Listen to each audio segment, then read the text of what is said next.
Why, hello, my loves, and welcome back to Spook Manor. Are you here for another twisted tale of black magic? Well, I have quite the transformative one for you. It is the story of a little family who finally found a quiet place that they can call home. But things take a turn for the worst when their peaceful little sanctuary is violated by a supernatural intruder. Would you care to join me as we take flight in the talons of Lechuza? Then let's begin. The Allen family had long been in search for their forever home. The father of the house, Allen, had to find something that would accommodate their little family of 3. He needed a home for his lovely wife Maria and their young son of 7, Antonio. And the home of Allen's father, Grandpa Buddy, was exactly what they were looking for. Now, Grandpa Buddy is anything but a buddy to anyone, to say the least. He is a hard, bigoted man who openly expresses his disappointment over his son's choices, especially that of marrying a woman of South American descent. He made life a living hell for his heirs as they went about purchasing the property from him, and his delays left them stuck living with him in the house for an additional month longer than they had expected. Though the farm was small, the land was vast and open. Allen and Maria loved watching their little Antonio play and explore in the surrounding nature. This was as close to heaven as they could get, at least while Grandpa Buddy was still around. The night is particularly cool this evening, and the family is excited to celebrate that they have finally finished moving in. They sat around a fire pit, eating roasted hot dogs and marshmallows as they watched the sunset behind a rugged mountain range in the distance. The night is going perfectly, but Grandpa Buddy wouldn't allow that to last long. He quickly began making inappropriate remarks about Maria, and when she ran into the house with tears in her eyes, Allen had finally had enough. Just as he stood to give his father a piece of his mind, a strange yet loud whistle cooed over the yard. Silence fell over them as they all stopped to listen to the strange sound.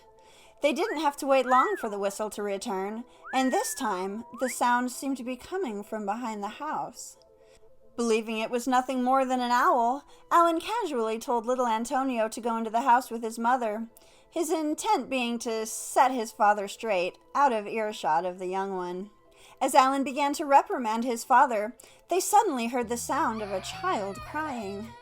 Believing Antonio had gone behind the house instead of inside like he was supposed to, Grandpa Buddy and Allen began making their way towards the back of the house in search of the boy. As they reached the backyard, Antonio was nowhere in sight. Allen stood for a moment, watching Maria washing dishes through the kitchen window. When he turned to look back into the darkness of the yard, the cooing cried out again. Grandpa casually whistled a tune at the mysterious sound, and to their amazement, the whistle replied in perfect imitation. He whistled another tune, and again the reply mimicked back perfectly. It was then that Maria opened the window and called out to Allen, curiously asking what they were doing. When Allen replied that they heard Antonio crying and were looking for him, a frown fell upon her face. Stating that Antonio was with her, Maria quickly grabbed a flashlight and ran back to the window, just in time to hear Grandpa Buddy whistle again. As the whistling reply rang out, Maria shined her light up into the nearest tree and screamed in terror, "It's Lechuza!" Allen and Grandpa Buddy could not believe their eyes. Up in the tree stood a massive bird which stood over 4 feet tall. It had the body of an owl and the face of a woman. "Curse at it! Tell it to leave! Run! Run!" Maria cried out to her husband, and he did just that. The massive creature took flight with Allen's verbal attack. Once it had flown towards an open field, he then took off running for the house. Entering the front door, he found Maria pouring salt at the base of every threshold and window. Once she had finished salting every entrance, they sat in the middle of the living room and began to pray. As all this was going on, Grandpa Buddy had other ideas in mind. Not only did he go in search of the strange creature, but he also managed to capture it and tie it to a nearby tree. The fight was fierce, and blood flowed from the deep cuts that were caused by the creature's massive talons. But he didn't care. You should never underestimate an old farmer full of pride and vigor, who is determined to prove a point. This creature would certainly make the papers, and Grandpa Buddy made his way back into the house to brag about his victory. Maria was appalled by the news and begged him to release it. "You must understand," she stated. "That is Lechuza. She is a witch that transforms into an owl and other monstrous creatures. They say she was killed by villagers hundreds of years ago and sold her soul to the devil for supernatural powers so that she could get revenge. She brings bad omens and death. She will kill us all."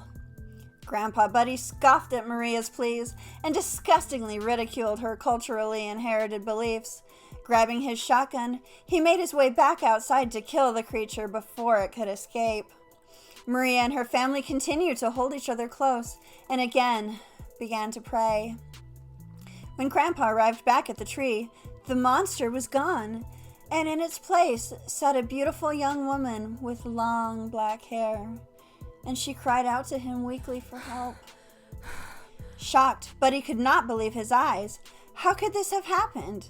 Quickly, he untied the woman, and that was the last thing he ever saw. The next morning, Grandpa Buddy was gone. Blood stained the yard, but a body could not be found. The police were called to investigate, but they had very little luck finding the man. The scene indicated that of a horrific animal attack, such as by a mountain lion or a cougar. It was 2 days later when Grandpa Buddy's mangled remains were finally found, half-eaten, 30 miles away at the base of a massive mountain. And though this is where Buddy's story comes to an end, bon appetit, Grandpa.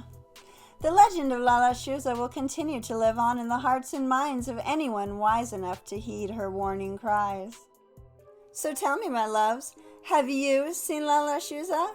What would you do if you heard her crying out to you? Please comment down below and like and subscribe for more fictional stories that are often of actual urban legends and sometimes have historical reference. See you next week and have a good night.